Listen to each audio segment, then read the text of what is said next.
Good evening, friends, and welcome to another edition of Crime Time with DutyRon and Ed Wallace. You guys know the drill. We're retired New York City police detectives and 9/11 World Trade Center first responders. If you like all things true crime related from the police detective's perspective, you're in the right spot. Hit that subscribe button, hit that notification bell so you get all things DutyRon and this guy over here, my partner, who's sitting right next to me, Ed Wallace. When we go live or upload another video. Tonight, we're going to discuss Bryan Kohberger, the Knife Sheath. Where's the blood? The forensic breakdown by CSI expert Ed Wallace. Hey, first of all, I want to say thank you to all of our Patreon supporters, Ed, our channel members, our replay viewers, and the folks who become members of this channel. You guys are what makes this community grow and go, and we want to thank everybody for watching the replays and leaving us comments. You guys are so kind. Ed, I wanted to just go to you quick because this document dump was over 2,600 items, many redacted pages, but the meat and potatoes are the K-bar knife sheath. It had no blood on it. It's a big, highly discussed topic on YouTube and on Reddit. I think I saw a bunch of threads on Reddit, but I thought, Ed, we'd be done with this, but it's important to educate people on the forensic steps that get taken when an investigation is done properly. And I know this one, you have to be somewhat proud of the Idaho State Crime Lab and how this was handled. Yeah, when I looked at the document dump, I just concentrated on the forensic stuff, and I was quite pleased with what I saw.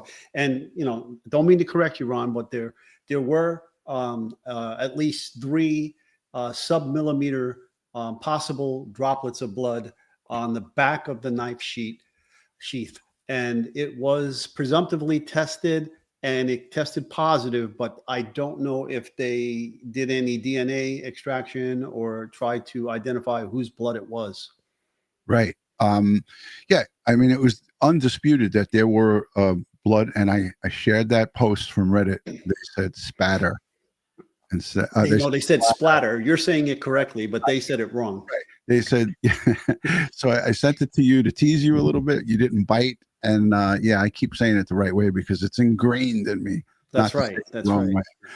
But yeah, so a lot of folks were saying, well, it was very, by all accounts, from the coroner, Catherine Mabbitt, said that it was a very bloody crime scene. And undoubtedly it was. It's just that we didn't get to see these photos. And, there was lots of fights back and forth through the legal system about what should be shared and what shouldn't. But as it pertains to this knife sheath, there was in fact blood on it, but they weren't able to come up with a profile due to maybe many different factors. Ed? Yeah. Again, I looked throughout the report. I didn't see anything other than the presumptive blood testing that was done. That doesn't mean that it wasn't in there. I just didn't see it if it was, because there were so many pages of the report when I was specifically concentrating my efforts on that knife sheath. I saw that they took blood and tested blood from in the inside of the house, from the staircase, from walls, from various surfaces throughout the house. And then we have more photographs of the interior of the house, and you could see where they did some bloodstain enhancement with possible leucocrystal violet, and they sprayed on surfaces to adhere to possible blood and turn the blood purple or blue in those areas where blood connected with the leucocrystal violet. Right. And a lot of people aren't familiar with that terminology, but it's a process that they use to, make that blood fluoresce, correct? Well, not fluoresce. That would be chemical luminescence, and that's done with luminol or blue star. Leucocrystal violet is a blood protein enhancer, and it adheres to the hemoglobin and turns the blood purple and fixes it like crazy glue. It fixes the blood in place on whatever surface it's on once it's sprayed on. Whereas the luminol, you shut all the lights off after you prepare the mixture, and you spray the surfaces that you want to examine, and if blood is present, it will cause a a chemical luminescence. It will glow blue, and then once you stop spraying, the glow will go away. Right. And you can also lose evidence by overspraying. Yeah, you can also dilute it, and luminol and Blue Star are basic, and so spraying that kind of, as opposed to in terms of pH, folks. When I say basic, you have your acids and your base, and so it's in the base range. And when you spray that kind of chemical on already diluted blood, because remember, you only do this on blood that you can't see with your naked eye, which usually means somebody tried to clean up the crime scene or wipe it away or so, to that effect. And that's why you would use that kind of technique over LCV or amino black. Yes. Yeah. And we hear this in various different cases that we cover, that the CSI, the investigative crime scene experts, they use these different various methods for different crime scenes. Wendy Joan, thank you so much for becoming a member and upgrading your membership. Much appreciated.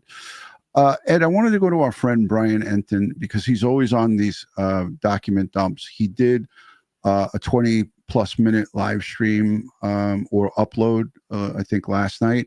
And I just wanted to set that up so for the folks that are watching us, this is just a quick 5-minute snippet from Bryan Enton's entire 31-minute video. I'll link it in the description. Go over there and follow him. He is over 252 or 251,000 subscribers. He's growing like wildfire. And I'm so happy for Bryan Enton, because he does bring great reporting, and he's all over the United States. So let's listen to our good friend Bryan.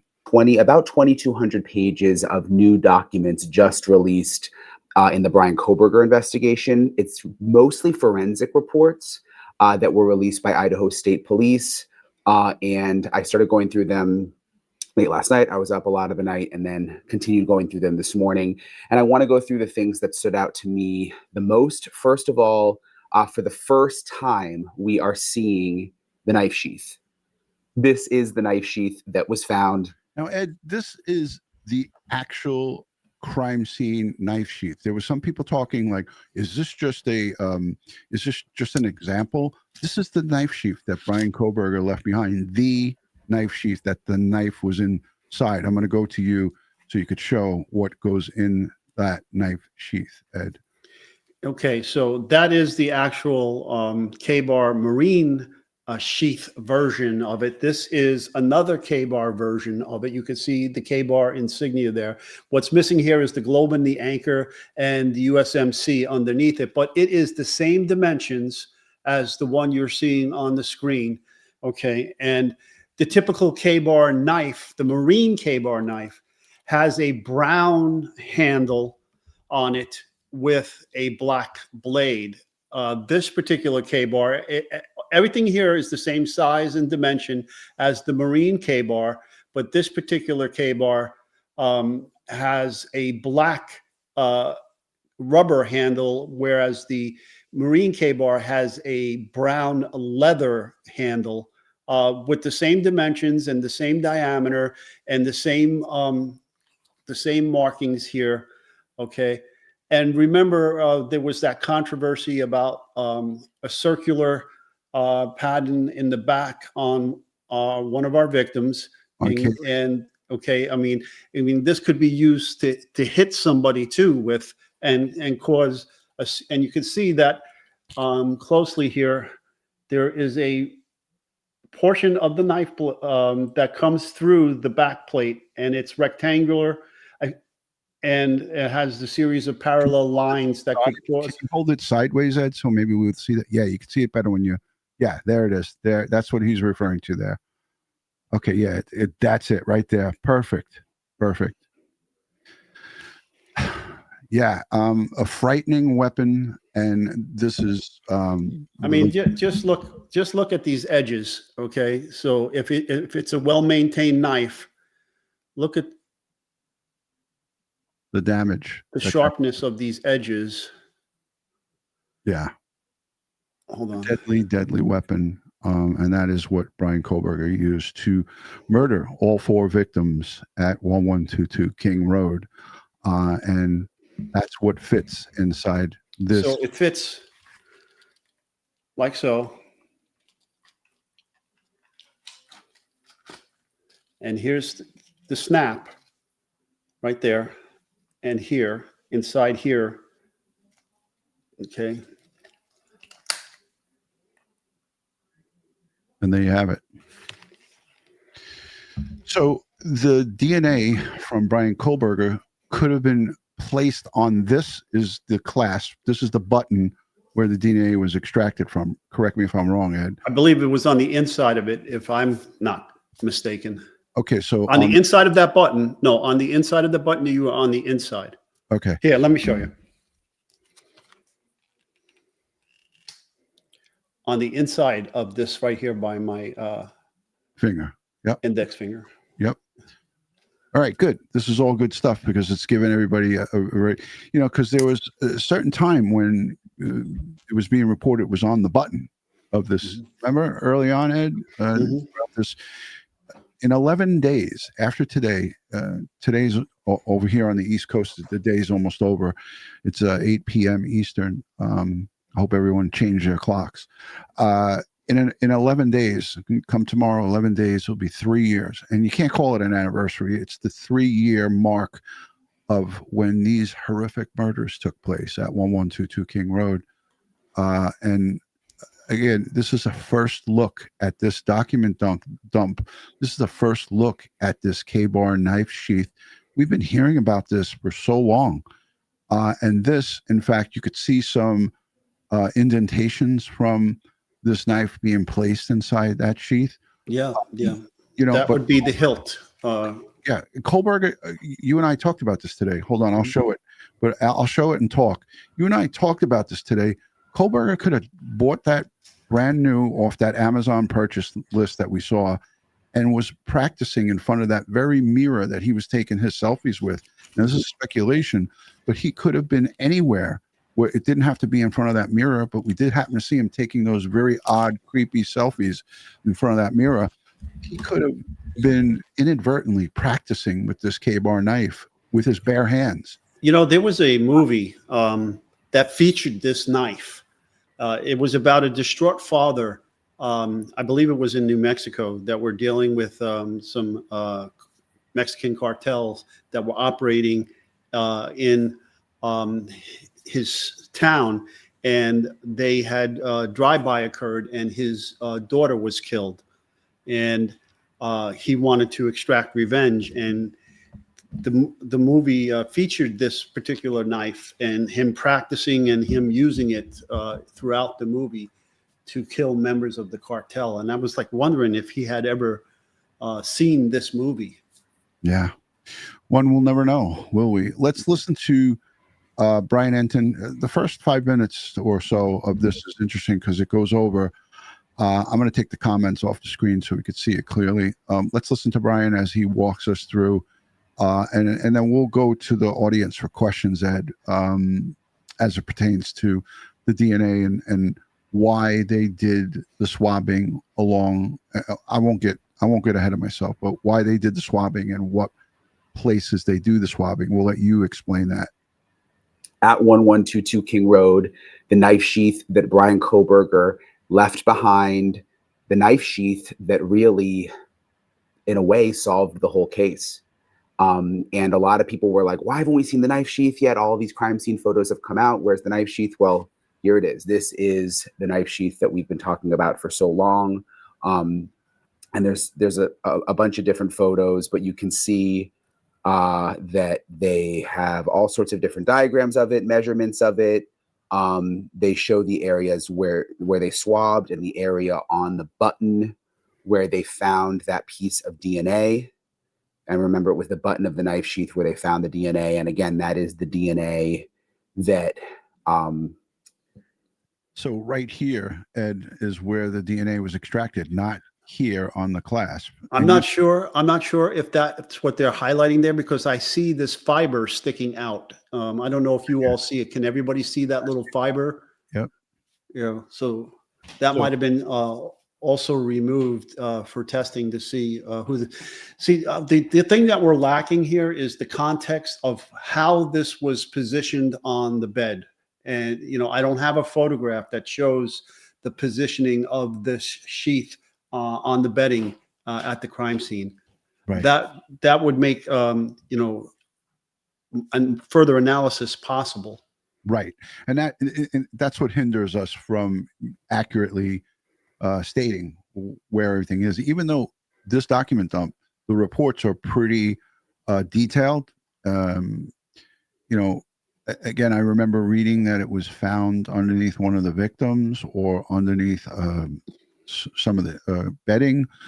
But again, we'll listen to what Bryan says, and then we'll go to the Idaho State Crime Lab, and I'll pull up the documents, and we could talk about it a little bit further. But let's listen to our friend Bryan. They tested and that they sent out, and then they did the ancestral DNA tests on and ended up tracing back to Bryan Kohberger. So this is pretty significant that we now have these photos and that we can see this knife sheath for ourselves. Obviously, it says KBAR, United States Marine Corps, USMC, and we knew what it was going to look like, and we had seen other, sort of like versions of it. We knew what the KBAR knife looked like, but we had not actually seen the knife sheath that was found in the house. And that really, again, this was the smoking gun evidence. I mean, this was the big mistake that Bryan Kohberger made, leaving the knife sheath behind and that one piece of DNA found on the button clip. So we've now got the knife sheath, and I want to read you. So within these 2,200 pages of documents, there's a ton in there that is about the DNA testing, and it's really hard to understand. It's in a lot of numerical values and way above my head. But that, I would say, is about 75% of the new documents. There's also a lot of email exchanges and like they're explaining who's taking custody of different evidence at different times and timelines. Chain of custody is important, as we know in other trials. When that gets screwed up and it's not properly documented, cases can get won without proper chain of custody. So that's what he's speaking about here. And the chain of custody in this case and the amount of paper that's created by the Idaho State Crime Lab, the Moscow PD, and everyone who's involved, including Ortham Labs, is impeccable. Meanwhile, compare this to the Karen Reed case where they didn't have a chain of custody and the judge still allowed the evidence in. In no court in New York City would that ever have occurred. Yeah, that comes right to my head when we talk about this. There was zero chain of custody and there was zero paperwork created in the murder of police officer John O'Keefe. And that is a prime example. You could put that up against this case, and I don't care what anybody says and how much people poo-poo the Moscow PD and Idaho State Crime Lab. But once Moscow realized that they were in over their heads, which was very shortly into this, they called the Idaho State Crime Lab, and that was the best call that Captain Lanier made at 1122 King Road. In my opinion, it was the key decision that was made by an executive that was on the scene to make sure that the dot your I's and cross your T's were completed in this case. A lot of gifted memberships are going out. I want to say thank you to Thunder Horse for gifting 5 memberships. And also Axis Mommy says, my thoughts and prayers have been with you lately. Thank you. Appreciate that. I did a members only today. It goes over some of the health issues that I have going on. I'm going to make that public in the next day or so everybody could get to see that and see what I talked about. But, Ed, the process of swabbing with DNA, I want to get back to that because a lot of people don't understand it. All this green highlighted area here is part of the areas, and it says area swabbed, item number 1.5, not only inside surface swabbed. There's so much details, and they swab the outer surface. Can you explain to the audience why they don't just swap the whole thing, or if they do swab the whole thing, why it wasn't written here, and why are they doing just these outer surfaces on the KBAR knife sheath? Well, first they do some non-destructive examination of the sheath. Okay, they start off with just their, what they see with their naked eye. Then they could use an alternate light source. Now, remember, in the UV range, blood does not fluoresce, blood absorbs, and it will turn black in the presence of UV. So they could have used an alternate light source or a forensic light source, put it in the UV range, and then examine the surfaces of the sheath for the presence of a reaction of absorbing, and then found little black spots on the front of the sheath in that rectangular green area that they highlighted in the photograph. Then they can also do photographs with infrared and look at the photographs of infrared to see if there's any suspect areas that they should concentrate their efforts on the swabbing, as opposed to swabbing the whole thing. Okay. Okay, yeah, that makes complete and total sense to do it that way. Well, especially in the Idaho Crime Lab, because they're limited on the amount of DNA submissions they can process in a particular case. Right, and let's talk about the back of the knife sheath. There was, and I don't think Bryan has it in his live. He doesn't show, he's just basically going over the outline. But it looked like you and I both saw it, and I think many did see it. The stains on the back, the blood droplets, or these brown and what do they call it? Brown and reddish stains is the way they listed it in the report. Some people refer to it as reddish brown stains, or RSB, reddish brown stains, possible blood. But if you have that photo, we could show it. And yeah, I'm going to show it. Some people are saying our names aren't showing up. I don't know what that's about, but YouTube might be acting up a little bit. But let me go to the Idaho State picture 230. All right, here we are. Okay. Let me see if I could share this. I knew that this was going to be okay. Yeah, this is good. Well, that's not the one that shows the whole thing. But okay, but it's showing all these little speckled spots. Can you see this? Right, but the other one shows where they tested. Right. And the results of the test.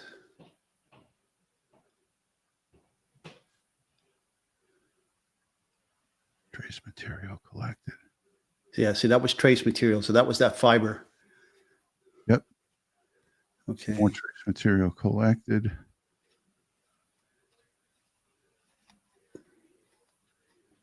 All right, hold on. It starts at 230. Yeah, keep going up.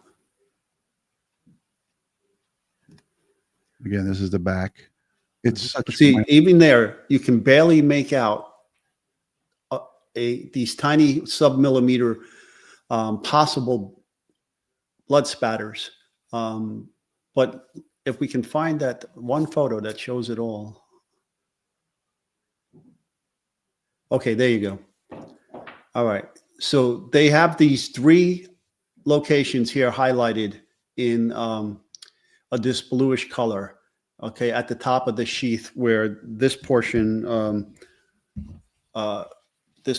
would go through like a belt or some other Alice rig type setup. Anyhow, you see on these blue arrows, they lead to writing on the outside of the sheath that says O-TOL positive. So they did a presumptive blood test here, and it came back positive on these tiny sub-millimeter drops.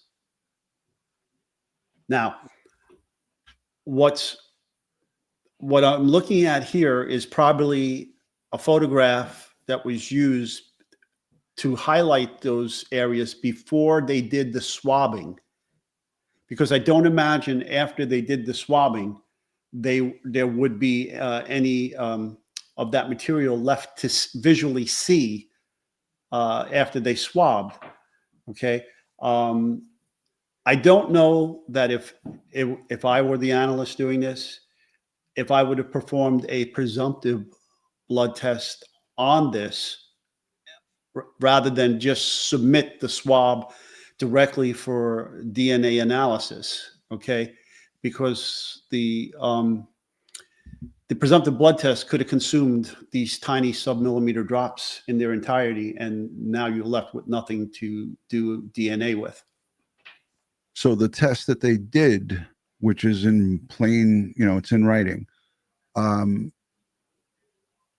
consumes the entire, and this is such a small, minute, these spots are so small that I tried to make it 220, 250%. And at 280 is really when you could start to see it, and it's still very blurry. Mary Beth R. asked, is this enough blood to get DNA? If you could see it, absolutely. Yes, absolutely. But they weren't able to. Well, I think it got consumed in the presumptive field test. Yeah. And this again, is, that's just my assumption here, because I hadn't seen anything in the reports. Again, that's not to say that it's not in there. Going through these hundreds of pages, I didn't see anything that gave me the information I was looking for. right. And if anybody has any specific information, obviously send it to me on DutyRon.com. So yeah, that's, these are things that make you go, like, why would you chance consuming what little blood evidence you have on this knife sheath, which is the smoking gun in this case? I mean, Bryan Kohberger pled guilty, and there's people that everybody has their own opinion, right? But there's people that say Bryan Kohberger only pled guilty because he was worried that his family was going to get dragged into it, and his mother, his father, or his sister.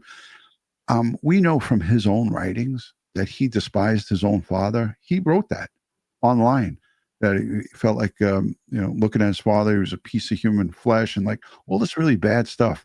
I don't feel like Bryan Kohberger had any kind of feelings towards his family. So like, I highly doubt that he pled guilty to protect them. That's just my opinion. Don't shoot the messenger. Don't come at me. Those are my thoughts on Bryan Kohberger. You can let me know what you think down below in the comment section. But Ed, I have a couple of notes here as far as the K-bar goes. But now we talked with our vehicle expert. I talked with you about the evidence that they collected over in Albrightsville from the trash, the Q-tips, the teeth flosser that we saw, those pickers for the teeth, a black straw, ear swabs. Oh my God. Yeah. Earplugs, nail clippers, flossers, Q-tips with the gross wax on it. Yeah, that was the dad's. Everyone's got wax, but that was a little bit much. That was red wax. Yeah, it was a lot of it. Again, this is a forensic investigation, and they go wide and deep. Talk about you had mentioned how you have seen cars ripped apart, taken apart. Oh yeah, I've done it myself. Yeah. When you're doing a thorough investigation of the interior of a vehicle and the exterior, and you're looking for trace transfer evidence, whether it's soil evidence, whether it's blood evidence, whether there's hairs and fibers, you're going to leave no stone unturned, and you're going to take any portion of the vehicle that you believe a transfer could occur to from somebody walking through soil, walking into a house on carpet and fibers, and fighting with individuals, and then getting transfer of bedding materials and transfer of the victim's fibers and hairs from the clothing and their hair that that belongs to them. And all of these things are what we call trace transfer. So it's easily. So you can see in this case where the seat cover for the driver's seat the fabric was actually removed. The foam was actually removed. And you can see here that they did some more presumptive blood test here on stains that they had found on the fabric of the driver's seat. And you could see that they were with negative results. Okay. This is the actual foam that, cushions the seat. And there's, and you can see stains in here. And Yeah. typically, like stains like this pattern that's in here, these dark patterns, are from possibly shampooing the vehicle seat, and then having this foam absorb some of that liquid material and cleaner. Right. And if a trial did commence, you would perhaps hear about this evidence of what this is and how they lay it out for the jury. And Ed, you know better than anyone. Look, you talked about the foot pedal. This is the That's absolutely, yeah. So again, you see that they took the brake and they tested certain portions of the brake for presumptively for blood, and they got negative results. And yes, to the question from Latisse, yes, I do believe they did a good job. Yeah, I mean, when you compare what they did here and you look at some of the other cases that we've covered and some of the more higher profile cases where it involves a murder of a Boston police officer, and you shake your head because, you know, you look at something like this and you look at something like that, and it's night and day.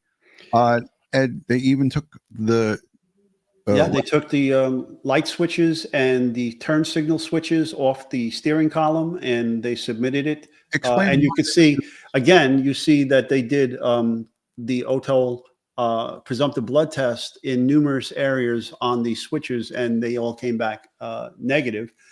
And you know, I've done. Like, I was hired by the United Kingdom to go down to Turks and Caicos to assist in a processing several vehicles involved in a serial killer that was active in Turks and Caicos. And I tore those cars apart, and I did the same exact thing. You know, I saw possible stains that could be blood on various items. Like, for instance, we took the whole driver's seatbelt. We removed it from the vehicle. And instead of testing it presumptively in the field, I just packaged it up and sent it to the lab and told them to extract it and test it for blood. And, you know, the same thing here with the gear shifts. All this needs to be looked at. Again, you see on the gear shift, they saw several areas of possible stains that interested them that they thought might be blood, and they presumptively tested it, and it was negative. Yeah. And you know, a lot of people who don't know anything about forensics and DNA and how these investigations go, these are commonly, obviously, touched places in a vehicle. Bryan Kohberger could have, we don't know, could have been fully PPE'd and protected when he was inside that home, or he could have had booties on and or gloves on. But he's got to always touch this. And if he left just a little bit of evidence behind, and that's what the shocking part of this is. The most shocking thing for me is when I found out definitively that he left nothing in that car. And Ed, you could talk more about this. When we found out he left nothing in the car, nothing in his house, and nothing anywhere for that matter, with the exception of this knife sheath, it was like things that make you go, Because, well, you know, he's cleaned this car several times between the time of the murder and even again at his house in Pennsylvania across that drive. So he cleaned his house. He had this car in his possession, under his control, and he cleaned it several times while he was out there in Idaho and Washington. And then he cleaned it again when he got back to Pennsylvania. And there's no doubt in my mind that, you know, based upon the outfit that he was wearing, he wore that particular, you know, style of hoodie and black clothing as a makeshift PPE. And he definitely, I believe he had gloves, and he discarded all of that and possibly booties because he would have had access to all of these things in his crime labs at his college. You know, he would have had access to gloves. He would have had access to booties. He would have had access to hair nets, everything. But look, this gets the comment of the stream so far. Latisse says he cleaned up well, in my opinion. He had over 6 weeks of time to meticulously clean that car. Remember, folks, when Bryan Kohberger was collared in Albrightsville, Pennsylvania, in the Poconos, that was on December 30th. This crime happened on November 13th, 2022. And the first thing he asked the cops when he got locked up is, "Did you arrest anybody else?" So it just made it seem so suspicious. But he was caught cleaning that night, right? Remember the FBI guys with those, you know, and throwing his garbage in his neighbor's garbage cans that he had to walk, a bit of a distance away from his house to get to the neighbor's garbage. yeah. So this guy was a clean freak, and he was cleaning, and he had 6 weeks to do it.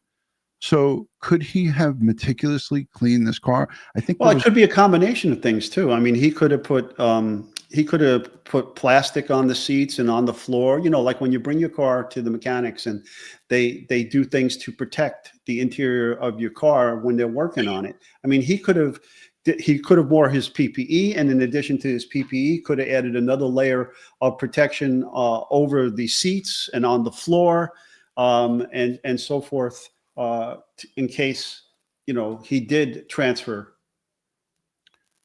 Yeah, right. And I want to go over these items. You're right, Ed. Anything's possible. We don't know. None of us know. Nobody was there. It was just him. Brian Anton goes over some of the things that they pulled out of the trash, and he makes a statement here that they got a search warrant to search the parents' trash.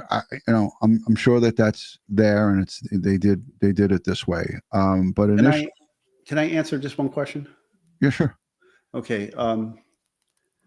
So the question is, how do you determine whether to do a presumptive test for blood on an item in the field versus the lab? Part of it has to do with the context of the possible blood, how much blood is present. If there's a lot of blood, if suspected blood, rather, if there's a lot of suspected blood, I may do it in the field. Okay. If there's just a small amount, a trace amount, a minute amount, I'm not doing it. I'm just going to collect it and send it off to the lab and say, hey, I'm not wasting my time on presumptive blood tests and consuming this. Test it for blood and see if you can extract DNA. Okay. Right. And I think also too, in the writings, that when they did those presumptive blood tests, they didn't have a suspect, and they were really trying to develop a possible suspect or suspects in this case. So a lot of this stuff gets done, quick decisions. But like you said, Ed, it's always best to just wait and get it in a controlled environment where somebody who is, in a lab knows about this stuff, than to do something like that in the field. So I think. Yeah, I tell these stories over and over again. Sometimes it's just a no-brainer. If it walks like a duck, it looks like a duck, and quacks like a duck, it's a duck. So if it has all those characteristics of blood, it's probably. If I see where the source of the blood is coming from, like a victim, I know it's blood, and therefore I don't have to do any of these tests. Okay, I fought with detectives at my crime scenes, telling me there's a trail of blood right there, and I'm looking at it, and the color is off, the viscosity is off. It's sitting on a sidewalk, and there are a drop every couple of inches, and then I get to a point, and there's ants all over it, and I'm saying, this isn't blood. And the detective is fighting with me. It's blood. It's blood. Blood. I said, it's not blood. Ants do not attack blood like this. This is something that's sugary. Right. Okay. And I keep following. I follow these drops all the way back to some child on the stoop of her apartment building, dripping an icicle, a red icicle on the ground. Oh my God. Interesting. Let's listen to this. This is some of the stuff that they collected from Bryan Kohberger's parents' home in Albrightsville. These pink earplugs that they pulled. They say the entire surface area was swabbed. There are these nail clippers that were swabbed. And you see, he got a positive result there. Floss. Yeah, I saw that. Let me go back. Area swab for DNA, OTOL positive. Yeah, there you go. And could have been positive for Bryan Kohberger's father's DNA, which also led back to Bryan Kohberger. Yeah, could have. We don't know whose nail clipper that is, whether it's a community nail clipper or if it's a personal one. That were swabbed. There's these flossers. They swabbed for DNA. They cut this one. Yeah, they cut the string. Yeah, What's the purpose for that? to do the extraction from the string, to have more control of what they're going to do, and they can segment it and keep some sections back in case they mess up along the way. Okay. Again, this was all out of the trash. And this is kind of the gross part. There's these Q-tips, which are like really gross. Really, really gross now that I'm looking at them, that were swabbed. And I believe it was the Q-tips, the DNA on the Q-tips, that was the DNA that they ended up testing and tracing. A good friend, Dr. Earwax, would really appreciate this. Yeah, this was all from the garbage. Yeah. It was in Pennsylvania. Yes. Albrightsville, Pennsylvania. And this was the father's earwax. Right, where he was arrested. Albrightsville, Pennsylvania. You see these look like hairs here, Ed? Mm-hmm. Yeah. This was December 30th of 2022. Quite some time after this crime was committed, and Bryan Kohberger, on the night of his arrest, was inside that home discarding items into Ziploc bags, and cleaning his vehicle. So this vehicle could have arguably been cleaned dozens and dozens of times on the inside. We know for a fact it wasn't cleaned on the outside. It looked like a total piece of shit on the outside, totally dirty from the trip going all the way from Pullman, Washington, back to Albrightsville, Pennsylvania. Yeah, so earwax. This is not anything, Ed. We've seen a lot worse than this gross earwax. But there's a whole bunch of YouTube channels just dedicated to ear specialists that clean out people's ears, and you can't believe the stuff that comes out of people's impacted ears. Yeah, we had Dr. Emily Taylor, Dr. Earwax, on TikTok. She's got over, I think, 2 million subscribers now. She does this almost every day, and she actually gets some of her patients to sign that waiver, and she videotapes some really big chunks of stuff coming out of people's ears. It's pretty gross. Oh yeah, and there's a couple of British audiologists that do it too, and I see them videos every once in a while. And then there's always on the other side, there's always Dr. Pimple Popper. Oh, don't even get me started. No. Back to, believe it was Bryan Kohberger's dad, and then they traced it back to Bryan Kohberger. So I think these Q-tips were really, really important. There's like a coffee cup, Dunkin' Donuts, and then it looks like another straw that they swabbed for DNA. Dunkin' Donuts straw, and then a bunch of water bottles. Why did they take that many water bottles, Ed? It's whatever's in the garbage. They took it all, yeah, and they swabbed the mouth area of all the couple of the bottles. I don't believe they did the all of them. Okay. It's better to have more than not have enough. So, yeah, they took everything. And basically, again, all of this is really important because. So, Ed, this really confirms for us. And I want to say that Bryan Kohberger is, his case is over. He pled guilty. He can't, he can't, put in,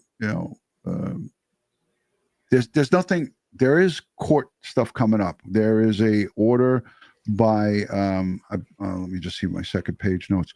Basically, this week in court, there's a court hearing that Bryan Kohberger and his attorneys are fighting paying restitution to the victims. Can you imagine?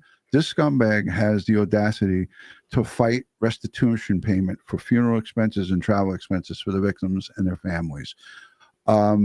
He gets donations, and this is the part that's going to get everybody sick if you are a good person.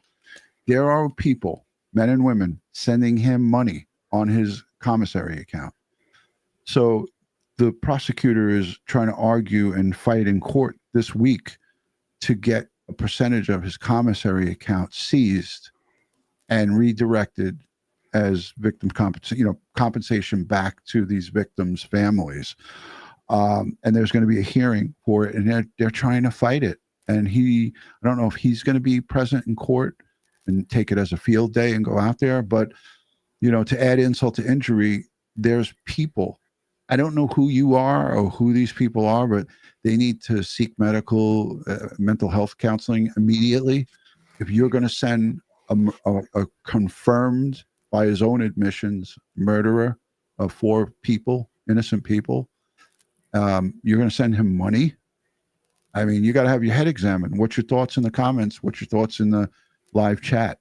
But yeah, so that's where we're at. And Ed, this shows that Moscow PD, along with the federal, state, and local partners that they use, did a great job in investigating this case. And it wasn't perfect. No investigations are perfect, but they damn sure did dot their I's and cross their T's. It was very thorough. Yeah, let's go to the chat and see what anybody has to say. Hashtag Ed for your CSI and DNA questions. Hashtag DutyRon for any questions, and we'll take your questions live here, and then we'll be on our merry way. But yeah, I think it was very interesting to see that knife sheath, because it was so spoken highly of during the course of these 3 years that have just passed in court. And his defense team tried so hard to get that excluded from the trial, and they lost. So let's see what we got. A lot of people are agreeing. There are some people who are not well. I am disgusted. People are sending him money, says Jenny G214. We all are. Bryan Kohberger got life without parole, no appeal, no parole in exchange for the death penalty getting taken off the table. Yeah, correct. Yeah, you can't appeal it. Thank you for gifting memberships. A lot of people are doing that. Ed, I don't see any questions. Was that a Marine that was just up here? I saw Camp Pendleton. Semper Fi, brother. Since that popped up, does anybody want a little history on K-bar and where the term K-bar came from in the history of this knife? I do. All right. Well, during World War II, the various militaries of the United States, the Army, the Marines, the Navy, and so forth, were looking for a combat knife. Okay. The Marines and the Navy settled on the K-bar, and the Army went with a different knife. Okay. But the term K-bar, now, where does that come from? Well, the original manufacturer of this hunting knife got a letter from, and I'm not saying this to be mean, from a semi-literate person from Alaska who had purchased this knife and wanted to tell them how this knife saved his life in Alaska when he got attacked by a Kodiak bear, and he was able to fend off the bear with this knife. And K-bar was the way he was trying to write "killed a bear." So that's how he wrote it in the letter to the company, and that's how they decided to advertise the knife that way to the general public before the military took over, the Marines especially took over the use of this knife. Excellent history lesson or story about the history of K-bar, and I didn't know that, so thank you. I want to go back to a comment that somebody put up, and Schmitty, thank you for the super chat. Schmitty's the first one. She's super chatting us, and she says, "I missed you. Prayers." Thank you for that. Ed, here it is. Where is that comment? It's about a book. When Ed showed the replica of the knife on a previous show, that was really creepy. Yeah, it was. He had an actual balaclava mask on when he showed that too. But it was high impact, and it was good, a good representation for people to see. When I was down working at Ground Zero during 9/11, I had this knife attached on my I had like an Alice rig, if you know what that is. And it's like suspenders to hold up equipment on a utility belt. And I had this sitting right here, just like this, attached to the left shoulder of the Alice rig. You know, I had all kinds of rescue equipment all over in packs around my utility belt in case, you know, I had rescue ropes, I had carabiners, I had all kinds of things in case I fell down into one of the pits while we were doing the underground excavations and searches. And, you know, I had to have water and all kinds of flashlights and chem lights and things like that. So what does it say? Sort of off topic, but has Ed read the book, I'm a Pilgrim? Feel like one of the major characters is based on Ed. No. Okay, Jojo, I'll have to look that up now. Yeah, we got to go and check it because now it's got me curious. Thank you for the super chat. Came in, Lisa. Appreciate it. $10 super sticker. We appreciate your support. You know, again, I want to close here tonight with this is a closed case. We haven't talked about Bryan Kohberger, Ed, in probably a good 2 months, maybe more, because we didn't feel like it was really anything to talk about. But just yesterday or the day before, I think it was Friday, this document dump came down, and I just happened to see it because why did I see it? One of our good friends sent the message on DutyRon.com and put me onto it, and I looked. So thank you. And thank you to everybody who has sent well wishes and prayers to not only myself, but Ed. Again, you know, I don't know how much we're not going to get into this, but Ed's wife is also going through a similar thing that I'm battling with the thyroid. So she's in the process of getting it all staged and going through a needle biopsy and all this stuff. So prayers not only for me, but also to Ed's wife, Margaret. So sending prayers up for, you know, a good result and, you know, a quick recovery. But the air was safe at 9/11. The air was safe. Of course it was. Mm-hmm. Listen, Ed, you put it in really, you really mushed it in my face, but it was good that you did it. You were like, Ron, you've had over 5 different cancers from this, you know, in different locations, the skin cancer, the lymphoma, the thyroid cancer. Now I have my spine tumors. There's 3 of them there, spine lesions. So, and I don't know quite yet where that ties in. Is it tied into my lymphatic system? Once there's biopsies completed, and I went into this today on the members only, that's what I'm going through. Every time I get a scan, and I've gotten, Ed, you know, I share them with you. I'm calling you to find out if you don't. I get multiple scans and I share. I should just give Ed access to my Sloan Kettering portal. But each time I get a scan, I send it to Ed and I'm like, Ed, what do you think of this? And he, you know, works his magic and talks with his, you know, contacts and family and so forth. And I get some advice from him before I get to hear from these doctors. Because as we all know, it takes a long time to get some answers from these doctors, but you get it in your portal right away. So it's crazy. Yeah. So I'm in a lot of pain, folks. And that's why I haven't been on. Ed's always ready at a moment's notice, but you know, he's not going to do the show without me. And, you know, that's why we've been kind of quiet, but Kristen has been putting out a lot of community posts that we review and okay before she puts them out. And I see everyone's enjoying the engagement with the community posts. It's all part of us being good people and showing our dedication to this community. If we can't be live, we'll give you an upload. If we can't give you an upload, we'll give you some community posts and things to talk about. So that's where I'm at. And my life is kind of up in the air and in the balance. I'm at the mercy of when Sloan Kettering calls and tells me to come do something. Like Ed, you know, I traveled on Thursday in a major rainstorm. Flooding. Yeah. Mm-hmm. It was dangerous. I drove all the way out east to get an MRI, targeted MRI of my spine.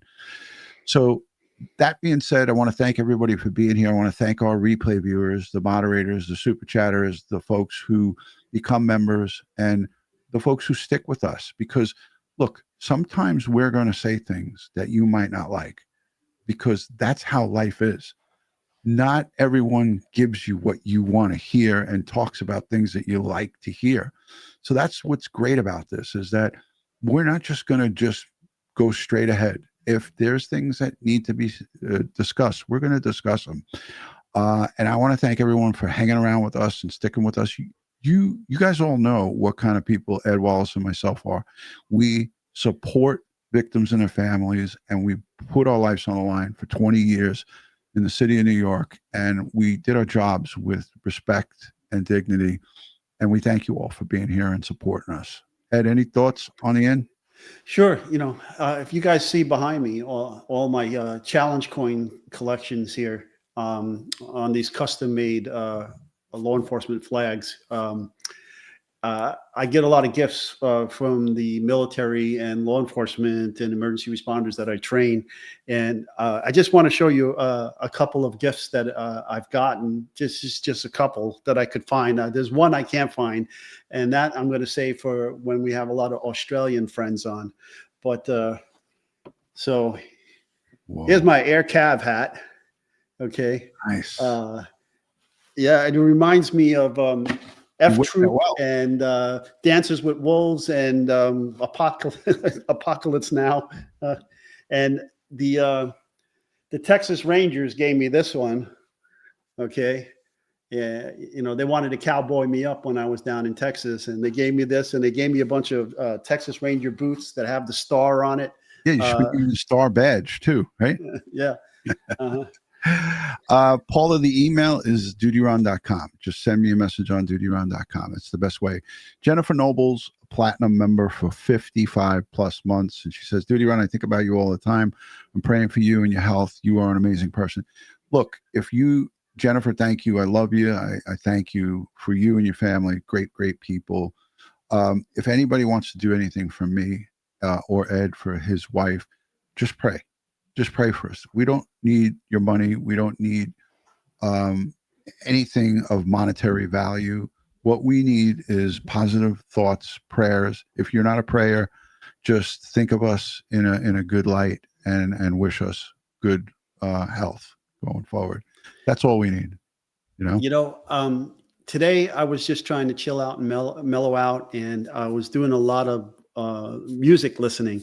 And if I can, Ron, with your permission, I'd like to recommend a few things that I saw on the internet that I think are true examples of God's gift to certain individuals, the gift of music. He gave these individuals, in my opinion. One of them are a group of kids called the Greystones. I don't know if anybody's ever heard of them, but look them up and listen to these kids and their music. They cover a lot of artists, but they're kids. They're like 12 years old, and in and out around that age. And they're they're singing. They're playing musical instruments. I was overwhelmed by their talent, and I saw God's hand in these kids and the gifts that He gave them.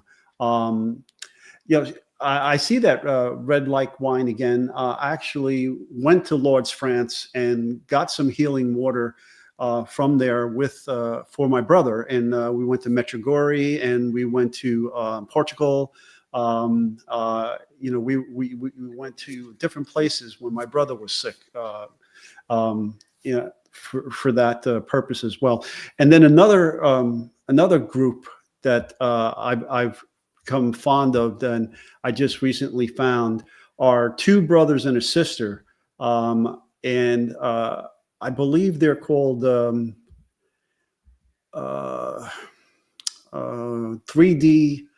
Hold on a second.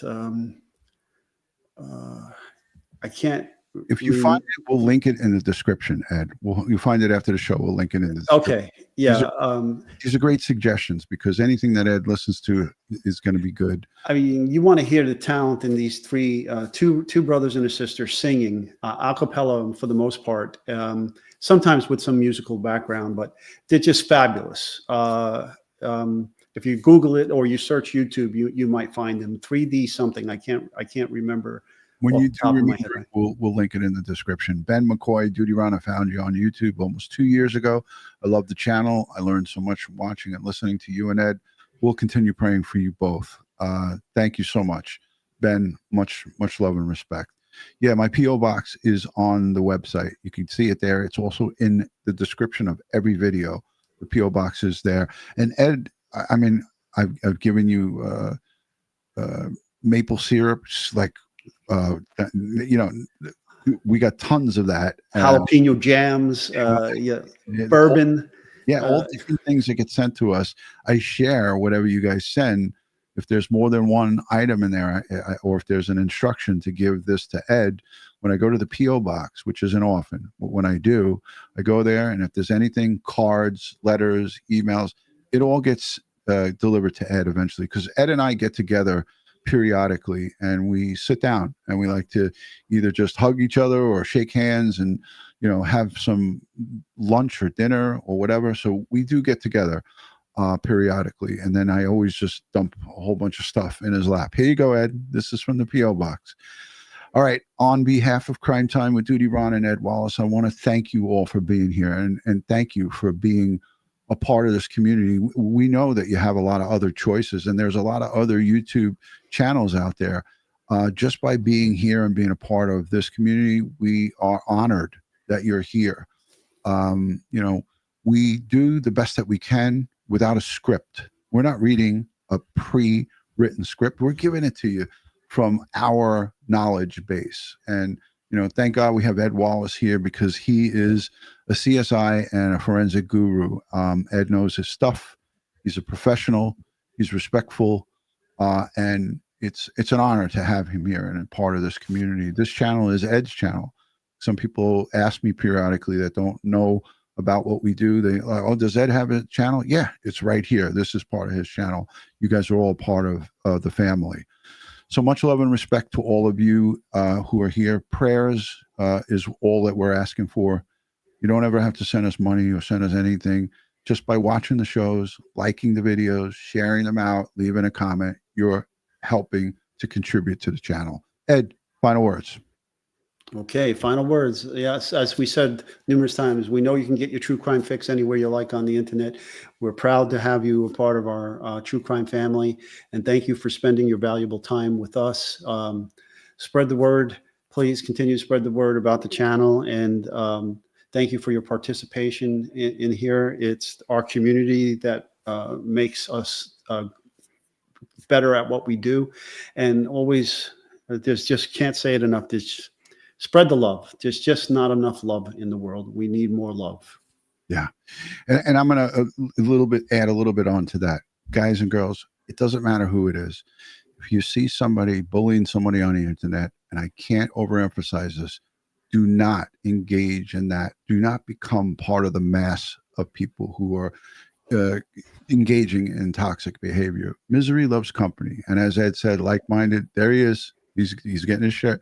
He's ready to go. But yeah, stay away from people like that, because misery loves company, and you can easily get sucked into that.